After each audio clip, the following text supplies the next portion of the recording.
There we go. Alright, introduce yourself. I'm recording here. Oh. It's not a camera. I'm Adoni. I'm bringing Averland for the Empire. Alright. I'm Justin. I'm bringing Flugendorf. Lugendorf. That's awesome. Empire. And then, of course, you all know me and my Tomb Kings. 3,000 points. And there's the Empire line. They had rolled for their...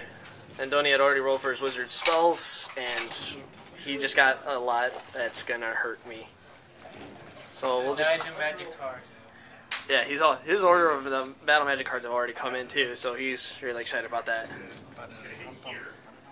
Alright, so we'll see how everything is after deployment and the terrain is all set up. Alright, here's the Empires. They got some Fusiliers over there. General's gonna go right here. Knights. They're taking advantage of the building. They got all their handgunners right there. More handgunners up here. You get a crossbow up in the building over here. Some Outriders and a Wizard. Flagellants. No. Swordsman. He chose the Big unit. thing of 40 great But if I put him swords. here, I was gonna put him here. 50. Another Wizard.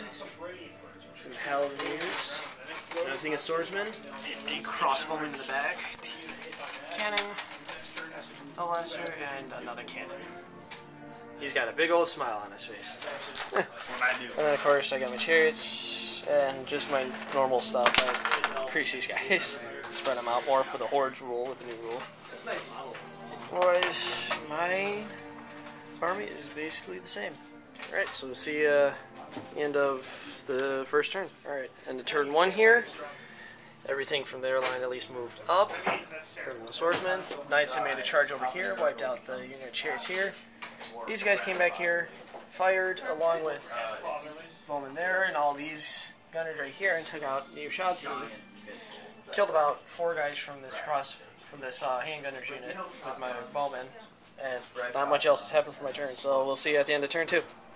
All right, and the turn 2, everything is just going very, very badly. I got these guys threatening over here. These guys are threatening this flank for these units. They're coming. Got a banner. Yeah, they want a banner in combat. King's dead, but he took out the knights. He just got shot down. These guys are dwindling from shooting. Lost my entire back rank from combat here. Spell lost. And he lost his spell to summon back guys, so... yeah, that's not good. Oh, and the casket lost its ability to cast its soul strip ability, so...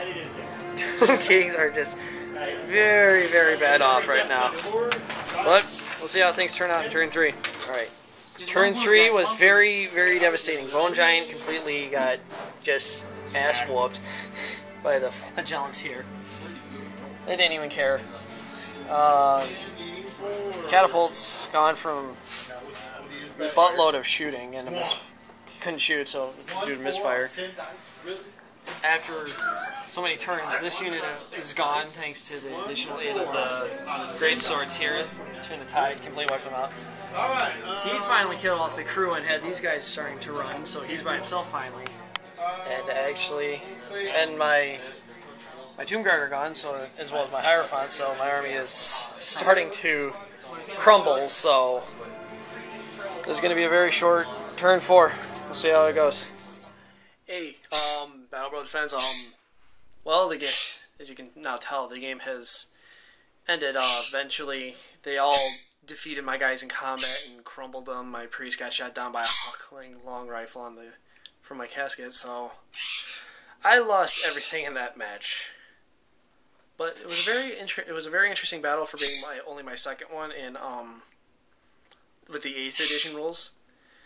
But yeah, the way they made these rules is you definitely now gotta take just massed infantry, that way you can make sure that you survive enough and be sure to get off enough attacks. Some of the things I may end up changing for my Tomb Kings is I may end up minusing my Bone Giant actually. So he strikes at initiative 1 as it is. He's just gonna have to make a ton of armor save rolls depending on who I face, which means he could die quicker since he's striking at initiative 1. So his unstoppable assault is not that good anymore. It was great with 7th when he charged, he struck first. So then his unstoppable assault was like, oh look, I just killed 10 guys.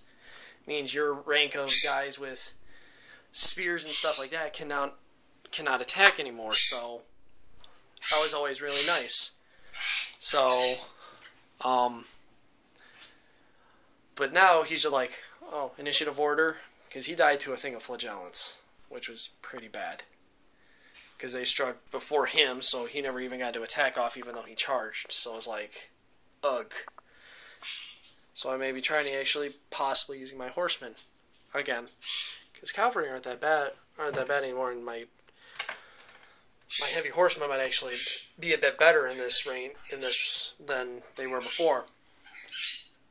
But I think the only other thing that kind of went bad for me was the fact that they had a freaking Empire gun line with some big blocks of soldiers, so that kind of went bad for me as well.